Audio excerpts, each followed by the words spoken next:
to Kellogg's Global Politics, a podcast on current events in U.S. foreign policy and international affairs. My name is Dr. Anita Kellogg, an international relations scholar specializing in the relationship between economics and national security. I'm here with my co-host, Ryan Kellogg, an expert in energy investment and policy. Thanks, I'm glad to be back. So this is episode 19, and we're recording this on September 24th, 2022. On this episode, we discuss the latest updates on the Russia-Ukraine war.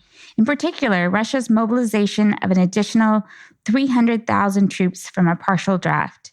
Putin has also revived his nuclear weapons threats. We explain why we should take them seriously. Britain has a new prime minister who has proposed a very controversial budget that combines tax cuts with increased government spending. We discuss this issue in the context of Britain's long-term economic decline. Finally, this week has seen widespread protests throughout Iran. We explain the cause and significance of these protests, as well as the latest status on a new nuclear deal with Iran. But first, our attempt at banner. Our attempt? So anyway, you got a lot this year. I mean, you just got back from Montreal for a political science conference, kind of the big one of the year, the APSA. Brings all the political scientists together from the United States. Yep, all the bigwigs. So what did you enjoy? What happened? What were the kind of takeaways for you? You know, as usual, there's always a lot of new and exciting research that usually is in its early stages, hasn't come out yet. But I kind of stuck to the China geopolitical area this time. Talked a little bit, the frustration on the hand of people doing some really good, interesting work, looking at the internal dynamics of China's political policies are really frustrated because they haven't been able to go to China and do any of that research for 3 years.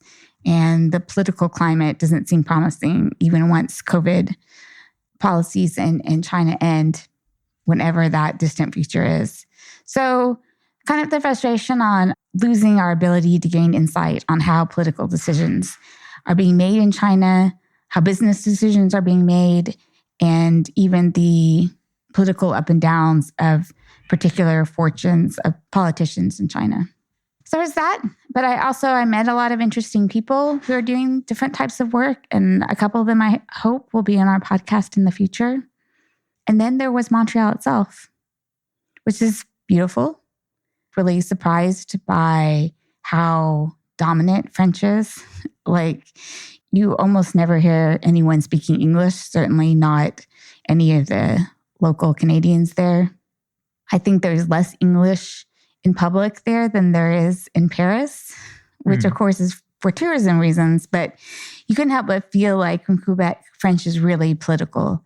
And many people know Canada has 2 official languages, English and French. And Quebec, though, has wanted its independence, has voted several times almost to become independent from Canada. And French represents a certain nationalism on the part of the Quebecois.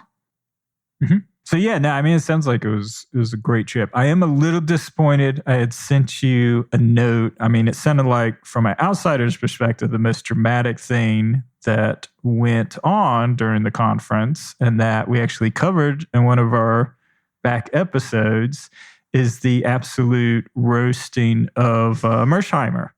That was the big thing. He came, he's on this panel, and basically everybody piled on against him. And I think, who is it? Dresner kind of provided the Twitter blow-by-blow commentary on it.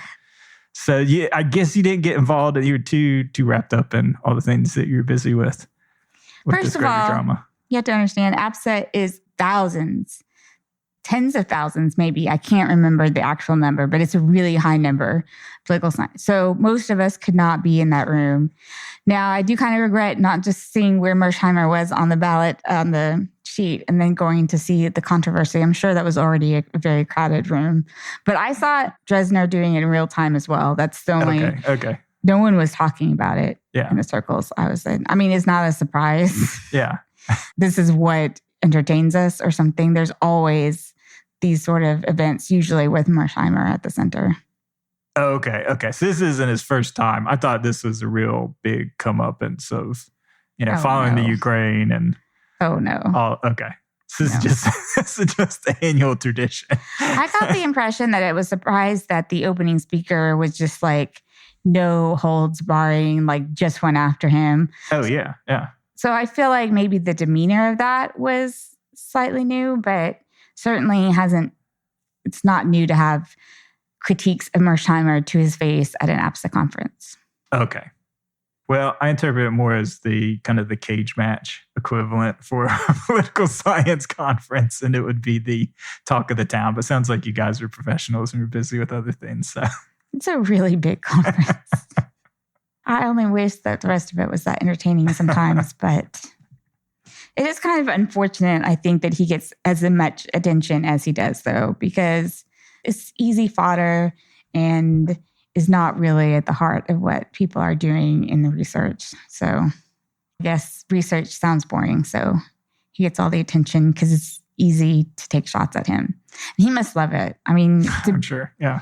I just have a feeling that he loves being attacked and being able to attack right back, and obviously we're used to it. So yeah, no, my experience is more boring than attending. But yeah, political scientists definitely go after each other sometimes. And well, yeah, I mean, you're not immune from getting burnt by the fireworks too. I mean, you had some combative exchanges from some kind of rude audience members yourself. But yeah, there's just this, every once in a while, you have these senior scholars who just really like to talk down to people who are not as published as they are. And one of them went after me and did not seem to have as much knowledge about the topic as he seemed to think he had. But there's that too. Yeah. You learn to have a thick skin in academia. People may not know that, but you get used to people kind of trying to bully you. You guys are vicious. Yeah, I've heard the stories. Yeah. So there's that. Yeah. Now on to the stories. So I feel like our first story of the day should almost just be permanently called the Russia-Ukraine update, because that's pretty much what we do on every episode. Hopefully someday the war will be more resolved and we don't have to do that. But for the near term, it seems to be the case. So there was a lot more activity recently, particularly when it comes to Russia's response to the Ukrainian counteroffensive and its success. I'm going to just begin real quickly just with the fact that Putin has mobilized 300,000, I guess, reservists, but not everybody seems to have actually had prior military service.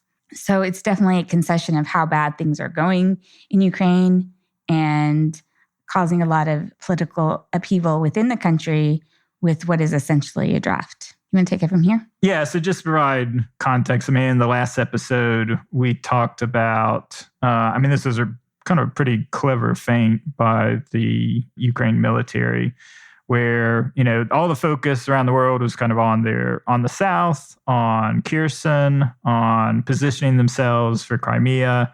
And they still put significant forces there, but ended up largely being a feint, kind of hid this counteroffensive in the north. And is really extraordinary. I mean, the amount of territory that they captured within a 10-day period, 1,200 square miles around the country's northeast.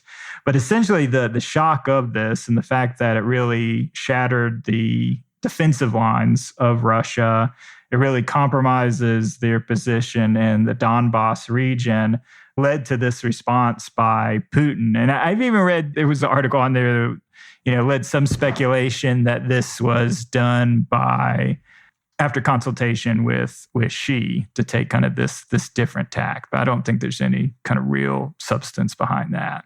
But the main thrust of it, though, is kind of what you talked about, the mobilization of 300,000 reservists and the issuance of referendum for the 4 regions which are going on currently. Again, these are all stage referendums, very similar structure as what happened with Crimea in 2014. But they're currently being held in these territories to effectively annex these areas and for them to officially become part of Russian territory. And that's really done in order to raise the stakes so that Russia can declare that, well, if Ukraine continues its attacks, it's an attack directly on Russia. They, of course, use that as a not so veiled threat to use nuclear weapons in response to such an attack. But kind of from a more pragmatic point of view, it also allows the Russian government to send in conscripts to these, because these are Russian territory, not Ukraine anymore. So under Russian law, they have a lot more flexibility what they can do with conscripts going forward within the military in terms of deployment, because even they're bound by the agreements that they've made. The other reason for mobilization was they actually had a number of short-term contracts for their soldiers coming up, and they weren't going to be able to extend those, or weren't going to re-up voluntarily. But the partial mobilization basically puts an indefinite commitment to the people currently deployed there. So, I mean, all in all, it's a real mark of desperation, of the fact that I've seen estimates where essentially Russia's deployed 150,000 troops during this period, and over half of them are either killed in action or wounded, which is just extraordinary to have a 50% attrition rate at this stage. Where did you get these numbers?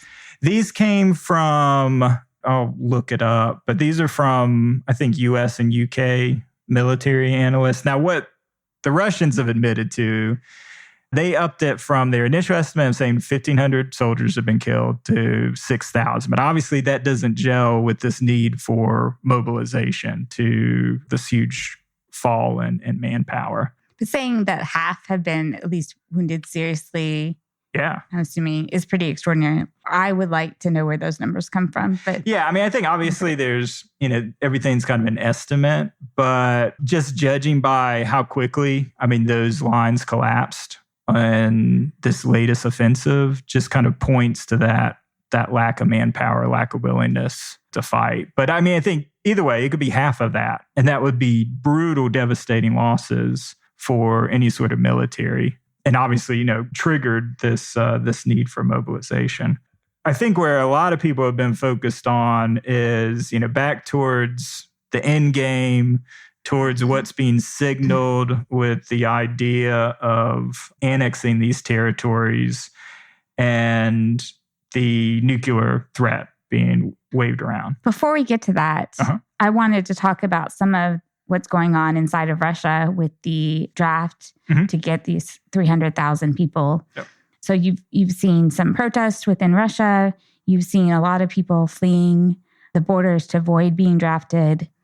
Some things that stuck out to me when I was reading the New York Times article that will be in the show notes was where a lot of the drafts are disproportionately coming from, which are these very, very rural areas where a lot of the men are hunters and fishers and farming. So they're not really part of the industrial base, right? They're not in manufacturing, definitely white collar. The part of having these communities, though, lose so many of their men during this time is that, people in Russia are going to starve as a result because they rely on them for food and for preparing for winter. A lot of these areas are in very remote, cold areas of Russia. And so that really, but of course, you do this because these are the people with least amount of political power. Even if you are being totally cruel and decimating these little cities and villages, they're still little, right? And they don't have the political capital to rise up against Putin. That is not surprising. But one of the slightly surprising things is the way that the proponents of the war inside Russia, and sometimes I think we forget, it's not just Putin that is driving this war. There are a lot of pro-war voices in Russia still. And they were happy with the draft, but they thought it was very chaotic and they felt like it was unfair.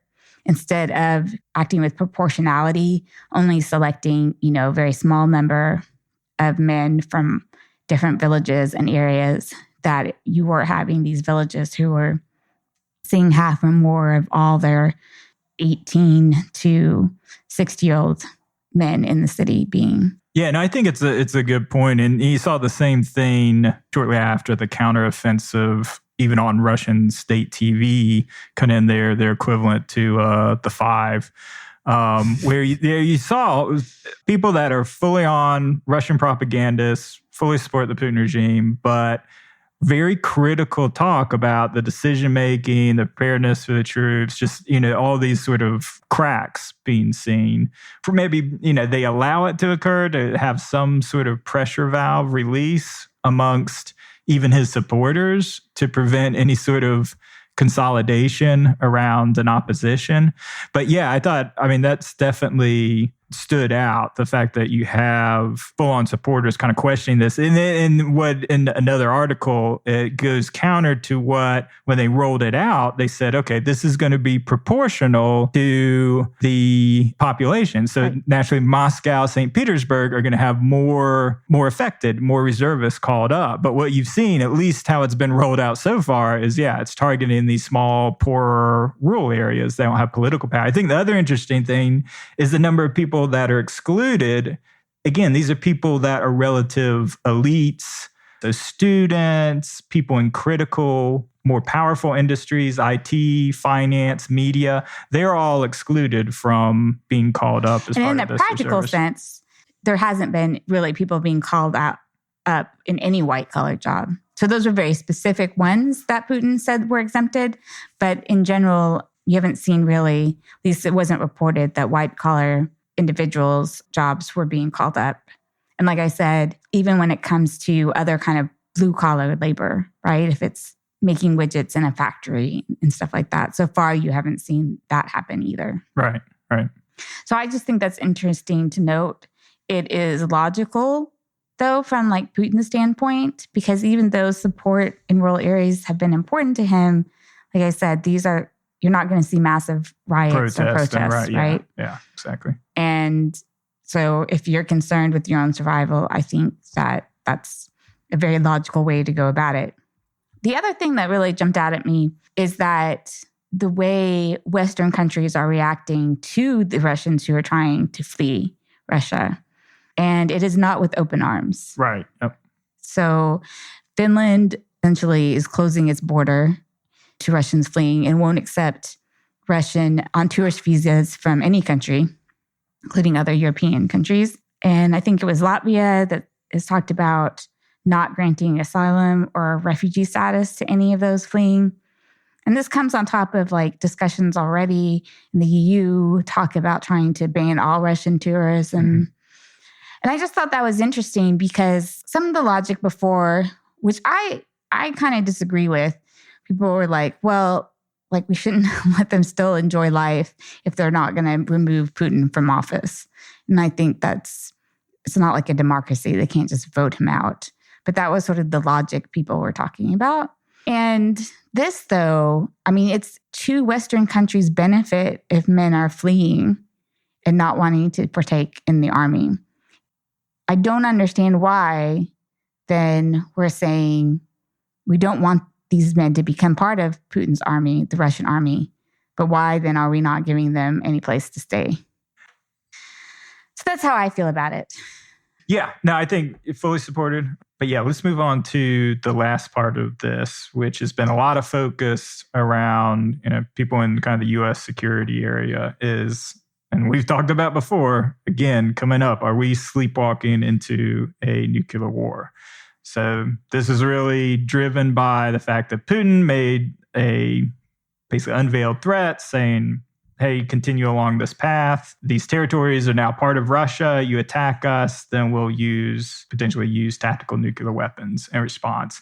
And that's always been the fear because as Putin, if the Russian military behaves similarly, that we saw in this counteroffensive and collapses in the south, if Crimea is threatened, which is the crown jewel of Putin's legacy, then will that result in a full-on nuclear attack in order to basically part of the Russian nuclear policy is to escalate to de-escalate. So will this be seen as the thing in order to have the West back off and for Ukraine support to collapse? I think what's notable here is even if Putin hadn't made that specific threat, I think that we should still be talking about this issue because this mobilization is notable because of the fact that when Putin's on his back foot, right, he's not winning and he's not willing to negotiate, try to find a way out of this through negotiations.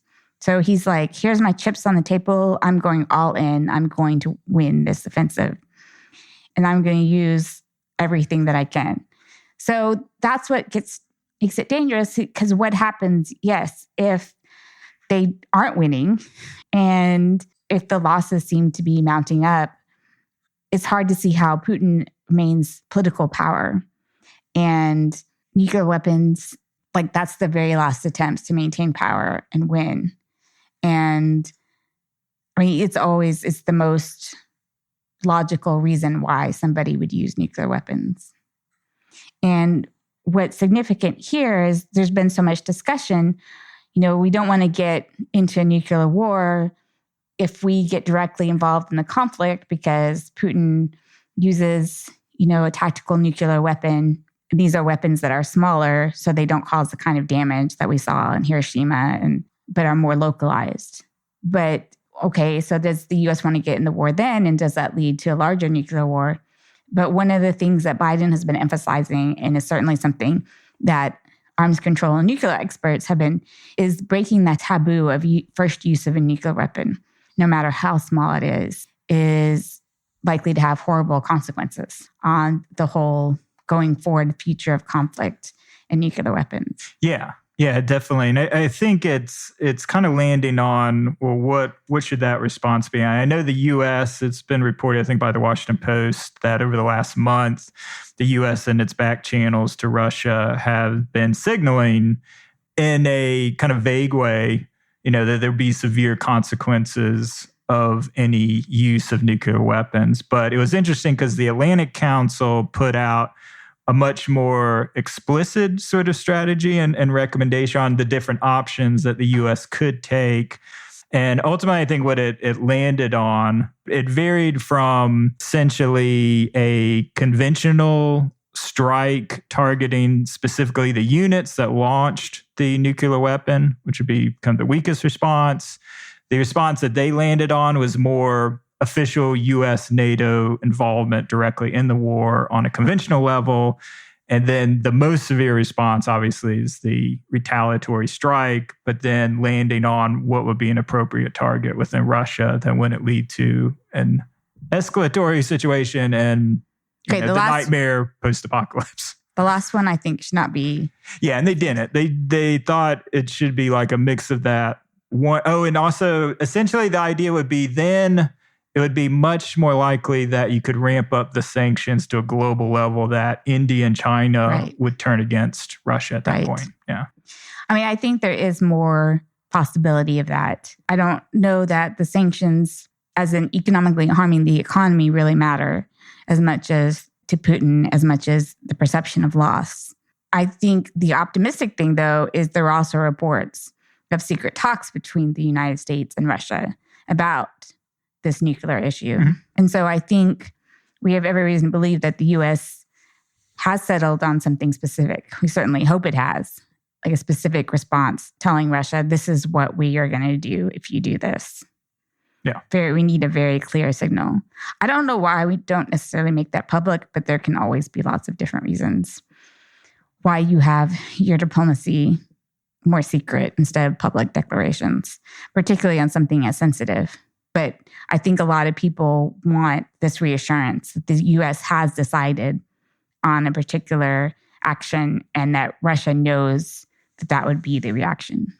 Yeah, because I think, I think one of the things that was bandied about is this difference in yield between the two weapons. So the tactical nuke, which you mentioned, much less powerful than the Hiroshima and Nagasaki, which itself isn't very big, versus kind of what's the makeup of NATO's arsenal. And that just because if the U.S. has to respond with a nuclear weapon that is by its nature escalatory, because it's a bigger, more destructive weapon, that's a deterrence because the U.S. and NATO would deter itself because they don't want to get into that escalatory ramp up. So the idea is that without that clear communication, without that very explicit, this is the consequences of you doing X, that Russia could interpret as, well, you're going to self-censor anyway.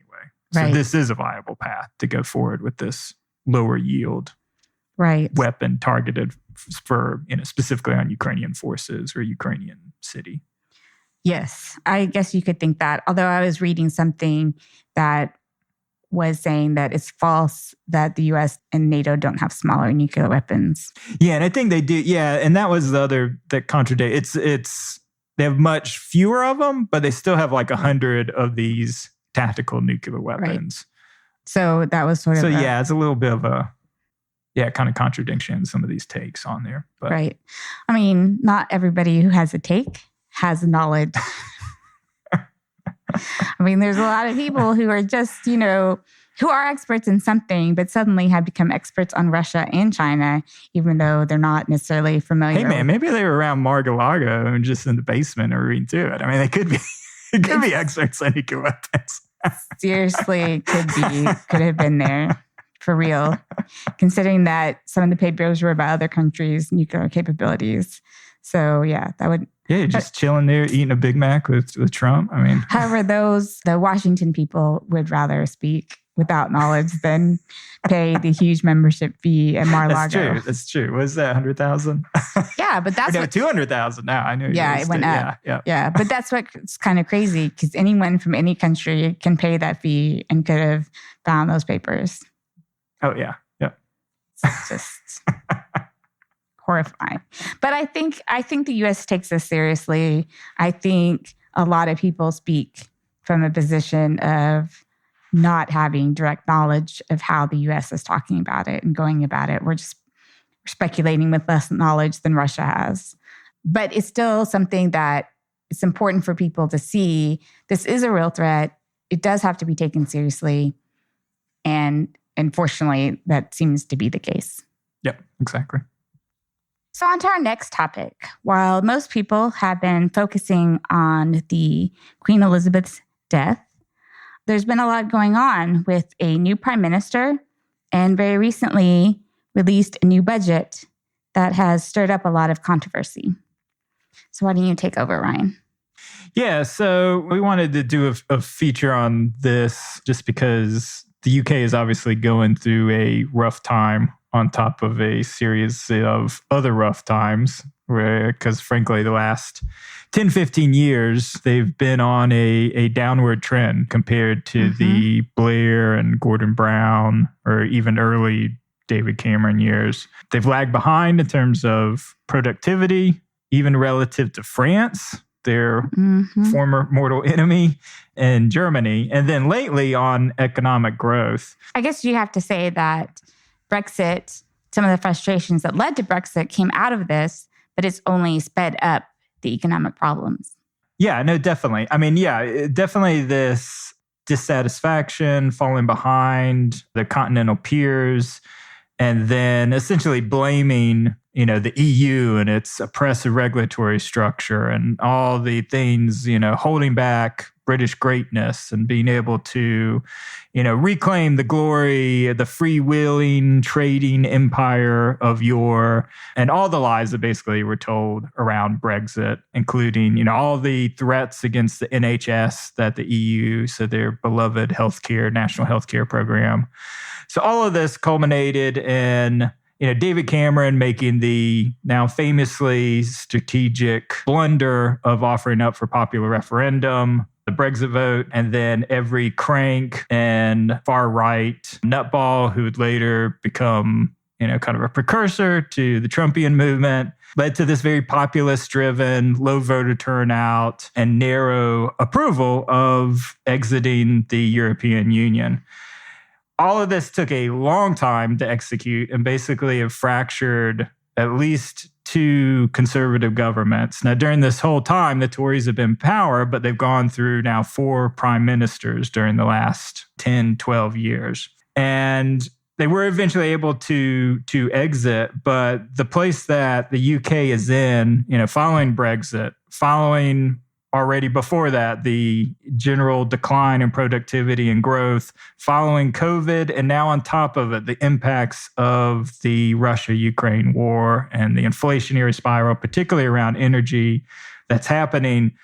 It's a dire time. So 70% of British believe the country is in decline, and that includes 60% of conservatives, of Tories. So an extraordinarily high number for the party that's in power that is very pessimistic about the direction that the government is going. Now, of course, the last prime minister, Boris Johnson, ultimately undone despite his charisma and ability to kind of slip out of things. It was really kind of this combination of Partygate, where essentially they were called out during COVID for holding these kind of raucous parties in Downing Street with the majority of the members of his government involved.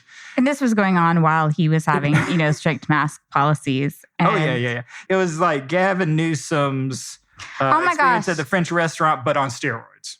I don't even know. Those two things are so uncomparable. It's ridiculous. It's the hypocrisy of... Okay, but going to eat at a restaurant is nowhere near hosting government parties at the government sites, right? I mean, it's not like they were off-site having a party, you know, like they were like, oh, we're going to have a government party at this hotel or whatever. Steroids. Now someone goes to private business and has dinner or at a wedding or something like that. Oh, yeah. It's ridiculous. Yeah. So, nevertheless, along kind of similar veins, but amped up. And then, there were other scandals involved, including, one of his own ministers. I think, the chief deputy whip was involved in sexual harassment. So he defended them. And basically all of this dysfunction, all of these drama led to his own ministers resigning at unprecedented pace. That ultimately led to his downfall. And interestingly, reading this, and the reason the Conservatives have been such a successful political party historically is the fact they're willing to boot their unpopular leaders prior to a general election. So that's how they preserve. I thought it was because Labor is really incompetent. That too. Well, lately, that's been the story. I'm pretty sure. I'm not sure that extends historically, but during at least the modern period, it's partially is, yes, they don't know what they're doing. But anyway, so it's this willingness to pivot kind of midway through an administration, kick out the current leader, and then, hold this electorate of party leaders who elects kind of a new head of government and then a new direction to go in. So the Conservatives carried this out. Liz Truss won the support and... Barely. So very, I think the lowest level of any of the recent four that have kind of gone through that process of the electorate prior to a general election. But what's interesting about her is she is the most dedicated in a while to a kind of a smaller government, Thatcherite tradition. And I wrote down in my notes that she's kind of the Alex P. Keaton of prime ministers. And for those... I think that was supposed to be my joke. Really? I'm sorry. Go ahead. Tell No, it's okay. My joke, I don't know if that was a joke. I was just going to comment that was like the funniest line I've seen in a long time. Oh, yeah. Well, I mean, it stood out. Just when I was reading about it, her, one of the things that was appealing to people about her is her optimism. Like, even though most of these people see their country in decline, believe it in decline, they want a leader who comes across as optimistic. And every time I've seen her, not much, but I have seen her, and she does just give off that air. That's for sure. Yeah, and I mean, was that why? Because I know you commented before, you weren't seeing the Thatcher. I don't associate Thatcher with the sunny personality. The reason why, no. Oh, okay, it wasn't with that. Spending, right? Because we're going to talk about the tax cuts in the budget, right? But she increased spending too. She didn't decrease any government spending. Yeah, that's true. Yeah, because she's up against it. I mean, she's up against the wall. So, I mean, it feels more like today's Republicans who, they had a great big tax cut too that they didn't pay for and didn't cut government either. Right. Yeah, that's kind of the whole... Yeah, and I know the small government... Well, I think the small government is essentially... You're starving the government. It's fine if you keep spending. I mean, that was the whole idea is you build... Yeah, that's what Reagan did. You build the idea of creating the small government is that you create such large deficits that the interest, because of the payment, forces you to eventually downsize the government. But a small government would be cutting the government, not just tax cuts. No. How do tax cuts? Because you force the market forces the government to shrink in size permanently because it's only paying interest payments. So it's a backhanded way or a backdoor way. Yeah, no, this is like accepted. This is why nobody had an issue with Reagan's big deficits during the 80s. I mean, one was the idea of, supply side economics and trickle down and you just grow your way out, which is what Truss is. But the other side of it, and the reason that Grover Norquist and others are willing to go along with it, is that if you cut the revenue to the government enough, eventually it'll have such unsustainable debts that the market will force it to have discipline and shrink in size. Or it allows you not have to make unpopular decisions because everybody loves tax cuts and everybody loves continued government spending. So you get to have your cake and eat it. Yeah, in the short term. And then you're forced by the market to make unpopular decisions and be like, well, I'm sorry, we spent too much. I believe you want a smaller government when you cut the government. I think she's ultimately constrained. What's interesting about her position, because we're jumping ahead a little bit, is the fact that her own policies are in contradiction to at least the last 2 or 3 prime ministers within her own party. So everybody, including what we saw with Trump and what you alluded to, I mean, there's no small government republicanism anymore. There's just the big spending, big government. They've embraced the state. It's just different elements of the state and the government that they want. Government, but they don't. Right. They still say it. Like I still hear my parents say it. Yeah, but they barely even embrace. Yeah, that's what our parents say, but leadership has given up all of those things. They've given up talk about deficits. They've given up talk on all of that. They're not even pretending they can grow their way out. They don't care anymore because they know it's not a vote-winning issue. So they didn't associate the tax cuts with smaller government. No, they did back in the day. I'm saying, but they don't now. They didn't during Trump. Oh, no. Trump was the full big government. That was the emergence of big government, but that didn't exist before Trump. But I don't see now in this new era that tax cuts equate to smaller government.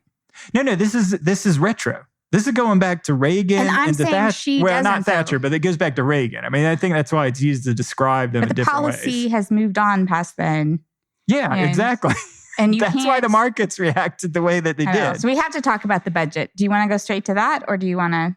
Yeah, let's go straight to that. All right. So this is why we're talking. This actually happened a few weeks ago. And one of the things when I was following the election a little bit, I guess that's what you call it, is that she had bigger promises. She made bigger promises than the other candidate. And one of the critiques is, how is she going to pay for it? And apparently she decided that they were going to just have more borrowing to pay for it, which sounds like the current Republican Party.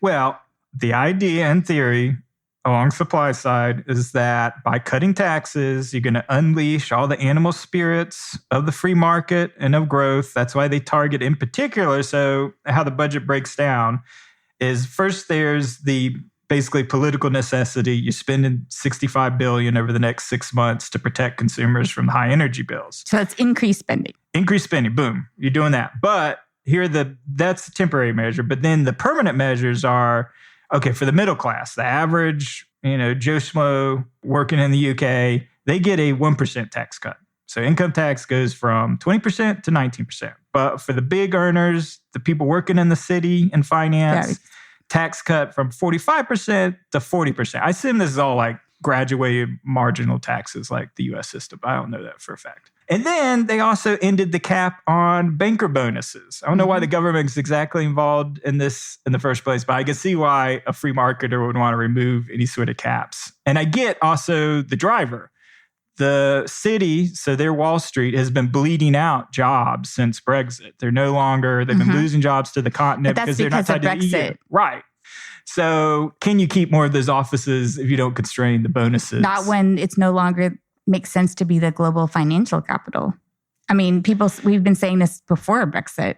Yeah, but I feel like this is a measure in order to try to keep those firms and their bankers in there. The resulting decrease in currency devaluation then undercuts keeping more bankers in London.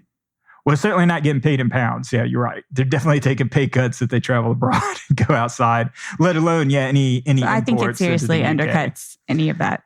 So probably a desperate measure. And then keeping the corporate tax rate. Essentially, they had planned, because they currently have the lowest corporate tax rate in the G20 at 19%. There were plans from Boris Johnson's government to increase it to 25%, but they basically have scrapped that as well. So you have all the spending, and then you have a loss of revenue. So when this was all announced by the new chancellor, Kwasi Kwarteng, it landed like a ton of bricks, in the market. You had a huge collapse in the exchange rate to the point where it looks like the pound and the dollar will have parity for the first time since I think the 1970s, when they were going through so many economic issues. And the yield on all of their bonds have shot up a lot because, again, there's this concern that the British aren't going to be able to pay, right. service their debt. Well, yes, they're doing a lot of extra borrowing because of both their sort of like what we call like a trade deficit, but also in terms of their fiscal deficit, where the government is spending more than it's taking in. Yep. I mean, she does seem to buy into some of the trickle-down economics that, well, all our problems are going to be solved because we're going to increase it's all focused on growth, yeah. But that has been disproven. It was just funny to read The Economist just be so like livid about all these things because the Economist is saying really this is reckless. It's conservative, and they're you rarely, they are so critical of like Democrat spending in the U.S. and everything. And where did I put this down? And they were just kind of like livid about these tax cuts and the increased budget deficit. One thing we didn't talk about is the inflationary pressure, right? Mm-hmm. So you cut taxes, that only adds more money to the economy. And the problem then is that it creates greater inflation, right? You don't want to focus on GDP growth when you have such high inflation. And inflation's even worse of a problem in the UK than it is in the US. And so basically or on the continent. I mean, it's a good 4% above like where France is right now. So they have a very, very serious inflation. So then you increase money into the economy, which then people buy more stuff, and that increases prices, right? And the whole idea is that wages aren't keeping up with that. You're losing power purchasing. It's really the one of the absolute things you do not want to do in an inflation. To counter inflation is what the U.S. is doing, and why I say we risk a recession, because it's hard to get it right. You are actually decreasing growth because you want decreasing spending so you get prices under control, right? Yep. And then you focus on economic growth. Yeah. But I mean, the U.S. has had tremendous economic growth during this inflationary period, right? It's been pretty good. Well, we are in a net. We have had 2 quarters of negative. That's why I lost my bet. Yes, before the... I'm like, what's a minute, guy? I would have won my bet then. I meant before the Fed started raising rates. Yeah, I mean last year. Yes. Last year. That's what I mean. Yeah, okay. Yep. So we're coming out of COVID. And that's what caused inflation. I mean, part of the problem of inflation. All this inflation has been, but particularly in Europe, a lot of it has come from energy prices. So the Economist is like, look, you got this is some kind of ideology, but this is not empirical. You guys are denying evidence. You're denying reality of how this actually works. So you're going to make inflation worse. When you decrease the value of your currency, that also makes inflation worse because now it costs more to buy overseas items. So you're going to continuously see rising prices for anything that's imported into the country, which is usually significant. Pretty significant for the UK in terms of what they're importing in. So on top of, whatever damage is done by Brexit, because most of this is going to be imports from the EU. So this could do really serious harm to an economy that's already struggling. Right. But on the positive side, great time for an American tourist to go to the UK. I was telling you, before I went to APSA, I was at this talk, and he was talking about British attitudes on China and how they changed, how quickly they changed. But before he got to the talk, he was like looking at us and he's like, why are you all not in the UK right now? He was like, it's so cheap now. Like, you guys should all be there buying up stuff. So, I mean, and of course, which I guess that could help the economy. So too, a small sector of it, could benefit from increased tourism coming in, taking advantage of a cheap pound. And whatever British exports are going to be a lot more affordable. So those industries will benefit. But that doesn't help your problems of inflation. You just don't do this when you have inflationary pressure. Yeah. All these things may look different in a different light if you are just like struggling economic growth and you didn't have inflation. But inflation, that's why it's so tricky to deal with. And, one thing why you almost always have recessions coming out of interest rate increases is because the whole point is to slow down spending. Yeah. You don't increase spending when you have inflation. Yeah. So, just overall, this is just bizarre. One, the contradictions within the own party, in terms of policy. And then two, to be so ideologically fixed that you pursue a policy that could have all of these potential damaging impacts. I don't know if part of it is the time frame, is the fact that they don't have to face a general election till 2025, which I was surprised by. I still don't understand the timing of all of these systems. And then, of course, they can call an election early if they think the timing is favorable to the party. It's not going to be favorable before 2025. So no, I think there's... Yeah, but they have a long runway. So maybe you can be reckless. And what I don't understand is the chancellor, the one who controls the budget, who proposed this, he has a PhD in economics. This defies any... I just want to say, like, someone put it in our head that you just focus on GDP growth numbers and that tells you everything about an economy, which every economist will tell you it does not. And you can have high GDP growth with having really negative consequences. It's definitely not the measure of economic success or how well your economy is doing. It can be, but it's not solely. But someone just got it into her head that that's the economy. Like, if it's going well, the economy is doing well. Like, that's it. There's no other considerations, inflation or any other problem. But the person in charge of the budget has a PhD in economics. Yeah, and I've read some articles. I can't recall all the details, but the impression is that, yeah, he is pretty unorthodox. He's the most educated chancellor since Gordon Brown. But yeah, he's unorthodox and not consistent and sort of I guess that means thinking. just getting a PhD in a subject doesn't mean that you are actually... Shocking, yeah. Yeah, I know. Sometimes we do equate it. And I'm like, what? But I guess there are definitely people who get PhDs in subjects and then are not very smart about them. But it's just... The tone of the economist is like, this is crazy. This is reckless, yeah. Reckless and crazy, and you are gambling, not even gambling well. You are pursuing a policy that all evidence says is going to be a disaster. Yeah, so it's a mystery. It'll be interesting to see how markets behave if that continues in that direction. If that forces them into a course correction, getting these sort of signals. What kind of course correction? It's really hard to take back a these policy. Yeah, I know this. Who's ever done that? Well. Okay, now my mind's getting a little blown. All this policy, does it require a vote? I get that they have majority within Parliament, but can she just dictate? Is that the way this works? They can dictate budgetary policy directly without further approval from the Parliament? Well, if it went to vote, they would have the votes. Would they? We already talked about the splits within the party and an institution like The Economist calling it reckless. I can't think that they would have the votes within their own party. I don't know. The Economist made it sound like it was a sure thing. Yeah, that's why I'm thinking that they have much greater power and leeway since it is a legislative body that they're ahead of. We're talking about, because we don't know anything about parliamentaries. We're just ignorant. Somebody can add us and but how budgetary policy. But obviously, it would be embarrassing to change tax policy after like 2 weeks of getting hammered in the market. But if it creates a condition of like a currency crisis or some other sort of pending crisis, maybe it takes like 6 months of this and a reversal. But I did see, why am I blanking on his name all of a sudden? Larry Summers. No.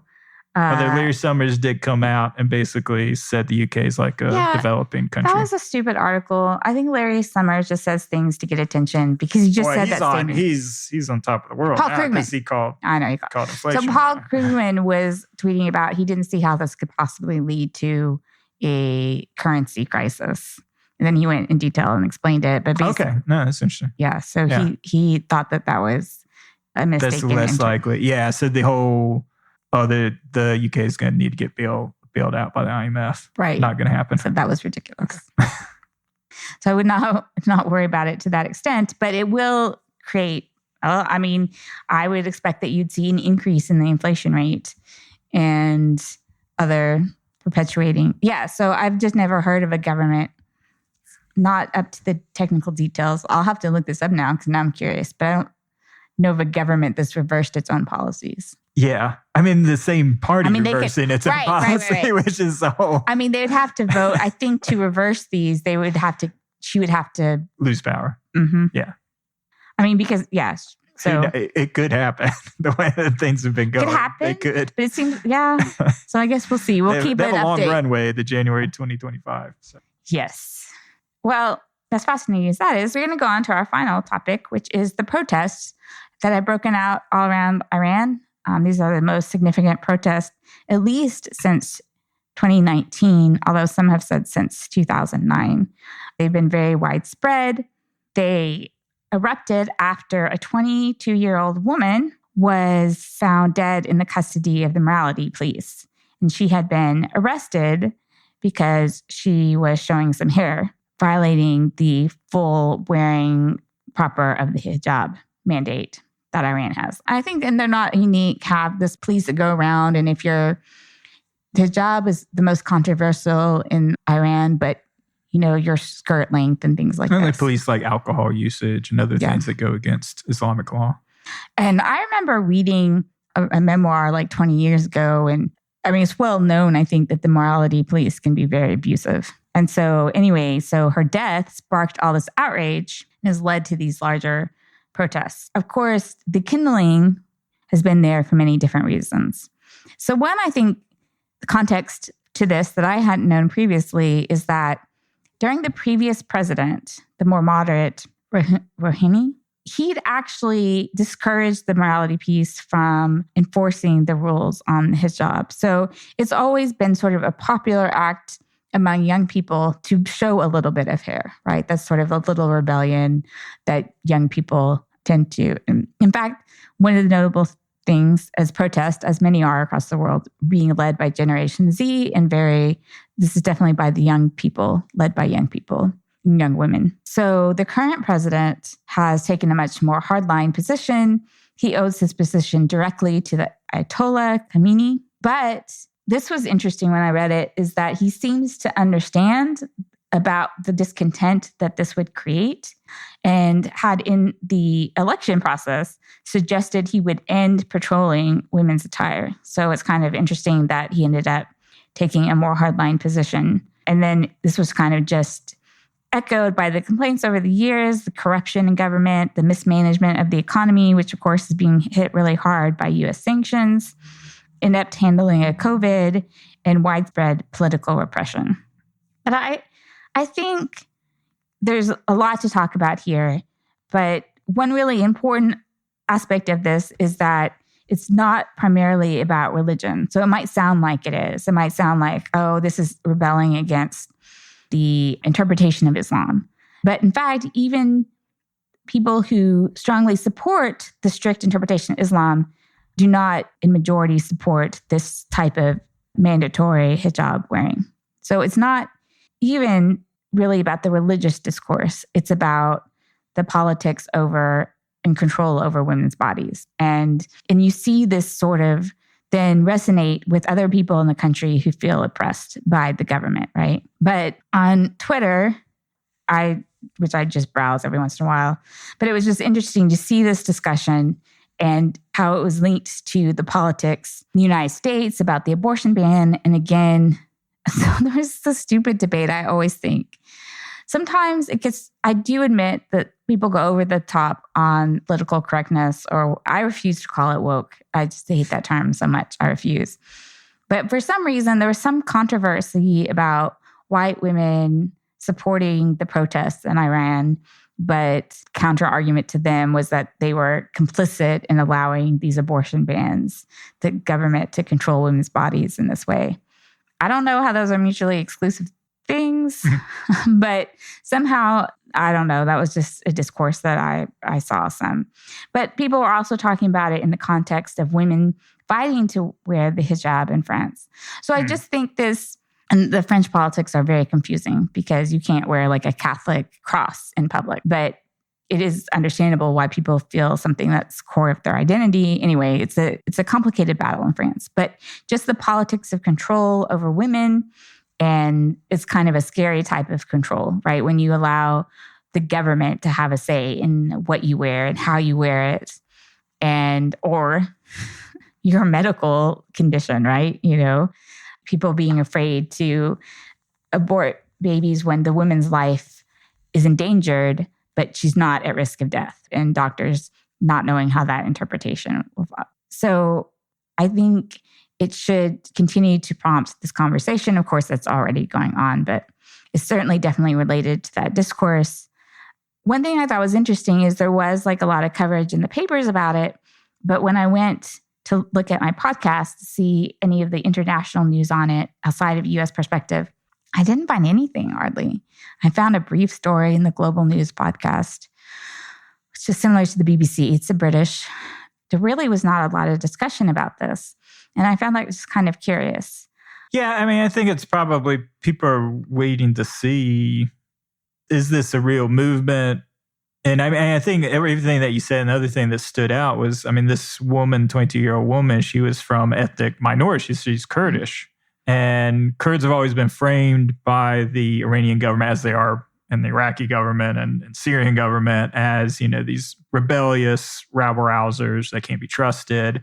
So the fact that you had such wide-scale support, because these protests are occurring in 50 different cities throughout Iran, and then to your point, it's not just women, it's right. Other people that have felt, oppressed, or, it's about this political abusive power.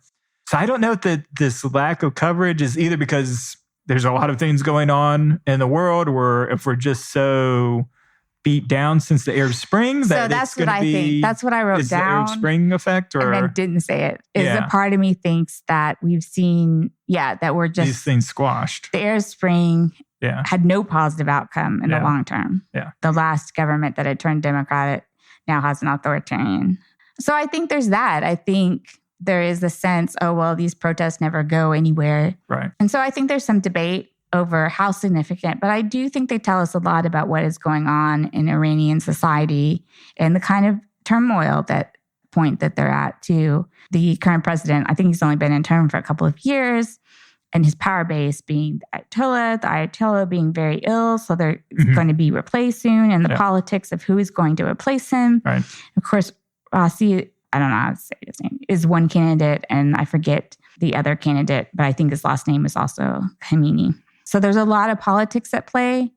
In one of the articles, I think this was maybe in Foreign Policy, that the suggestion that government might have to give on this in terms of having more power. I mean, power over society.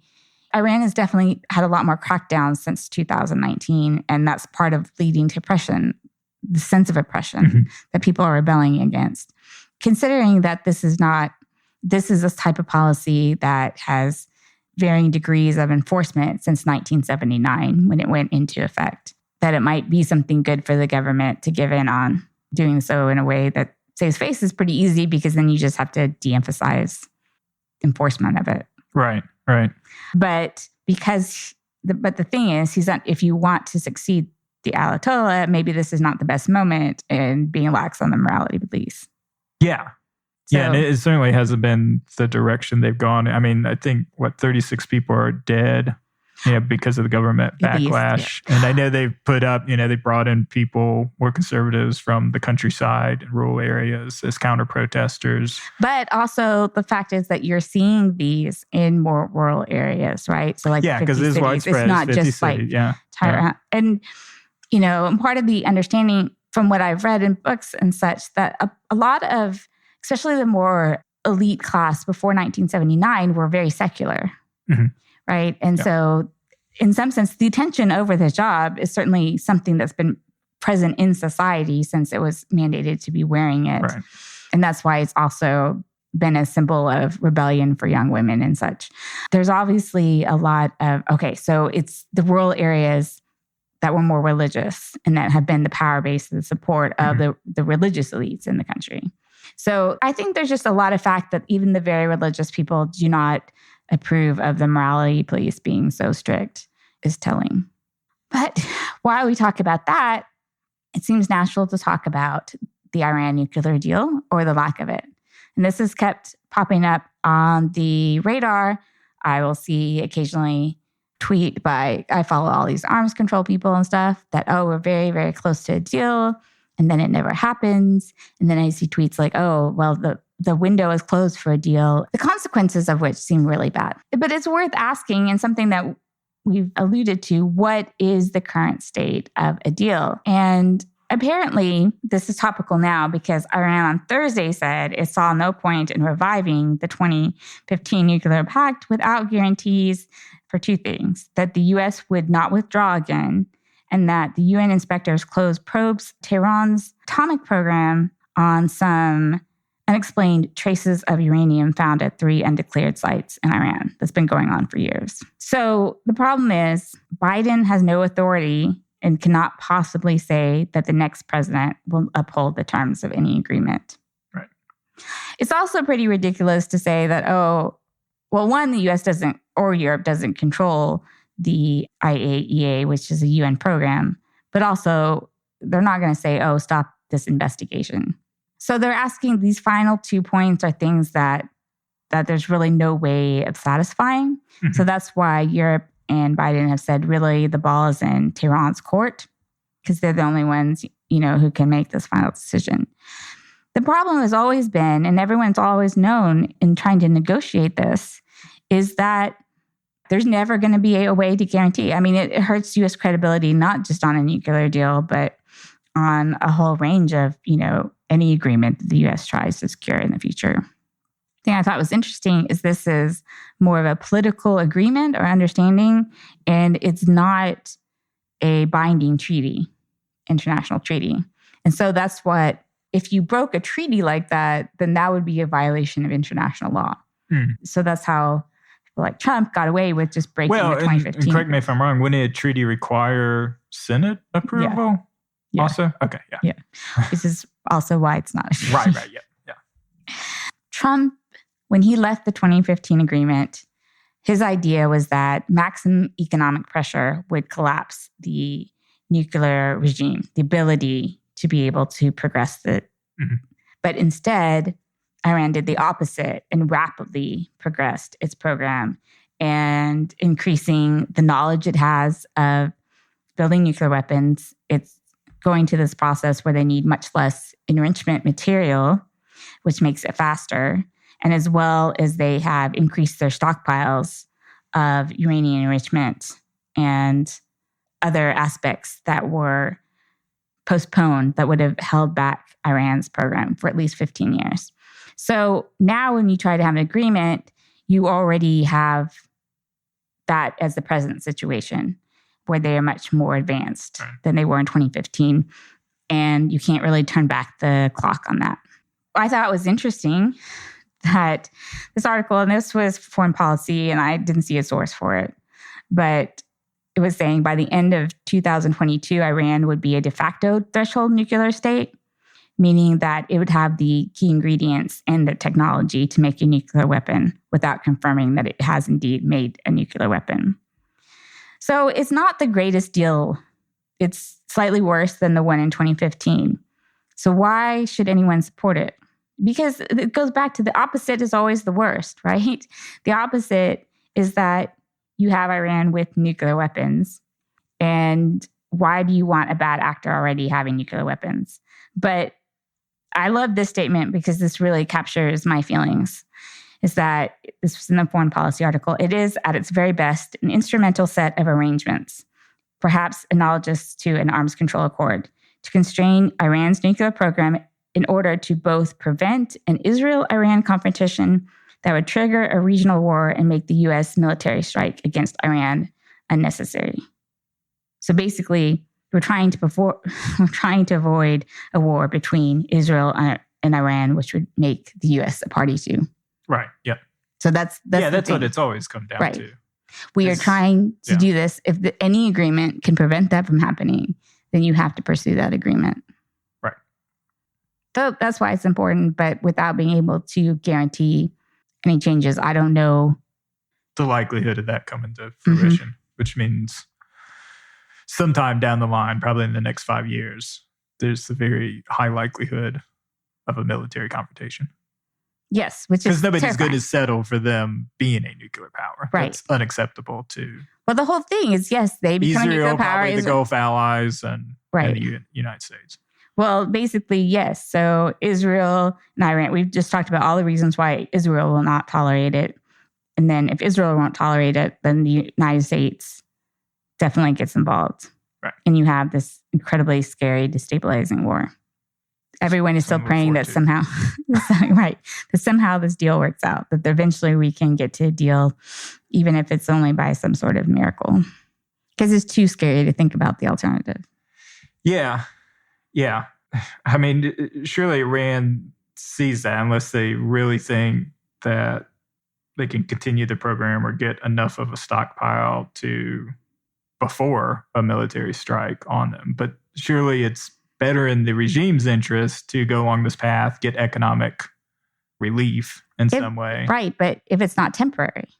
Last time the relief was temporary. Yeah, it's the permanence and of it. It goes back down to the permanence and what promises the U.S. can make. It doesn't help your economy if you get aren't great because of Trump. Right.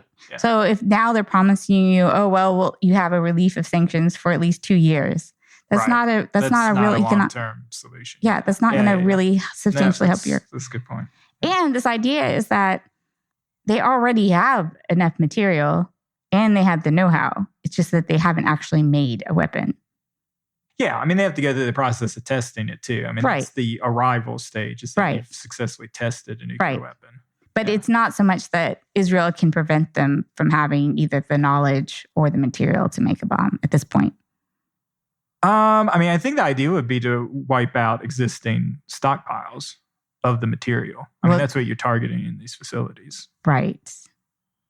Get rid of the entire stockpile? I'm sure it's not just sitting in one place. Stockpile. I don't know, but I do feel like Israeli intelligence is pretty good in that arena. But yeah, it definitely leads to full-on military conflict. Which I just cannot imagine how bad that would be. I mean, it's as scary as the thought of Russia using a nuclear weapon. Well, I mean, I think the idea, to be fair, it's not equivalent because Russia has thousands of nuclear weapons. In this scenario, Iran at best would have a small handful, less than North Korea has. North Korea has like 20 now. I guess you're right. But it would be another war in the Middle East. It'd be rough. But not on the scale of Iraq. It would be, right? It'd be much bigger. Yeah. It'd be a full-on regional war. Iraq messed up the whole region. Previous things had messed up the region. Iraq, created a huge mess. A war with Iran. Power vacuum, yeah. Right, allowing for ISIS and all kinds of... So a war with Iran, you just would have a multitude of effects from what we've seen in Iraq. Mm-hmm. I mean, Iran is... Rough on the energy markets, too. Is a much bigger, wealthy... Rough on inflation. So... anything needs to be done to avoid that because that would be very bad. Unfortunately, politically, people don't seem to understand. I think one of the reasons why I'm critical, I think Republicans sometimes think that, it would be very easy for Israel to take out the military capacity and there would be no further consequences. I mean, I think, it is highly risky and to act like, I think any sort of conventional fight between conventional forces that Iran will get destroyed. I don't think they have a chance, but I don't think they would fight that. They would stick with asymmetrical warfare. And if it is limited to a strike and then how effective, there's just a lot of questions around it. But I think there is, probably greater confidence than warranted in being able to do essentially what Israel did with Iraq in the 80s and just eliminate the nuclear program. No way it would work that simply. But there's a perception that it would. Yeah. There's just no way. I wouldn't think so, no. Yeah. Well, did you have any other comments? No, I think that's an episode. Yeah. Yeah. Okay. Wrap things up. Well, I think that brings us to the end of this episode of Kellogg's Global Politics. You can visit our website at www.kellogg'sglobalpolitics.com and follow us on Twitter at Global Kellogg or me, A.R. Kellogg. And you can reach us by email. So Anita at kellogglobalpolitics.com and myself, Ryan, at kellogglobalpolitics.com. And as always, please see the show notes for all the articles we discussed in this episode and leave a rating and review on your favorite podcast provider. Thanks, everyone. Thanks. Bye. Bye.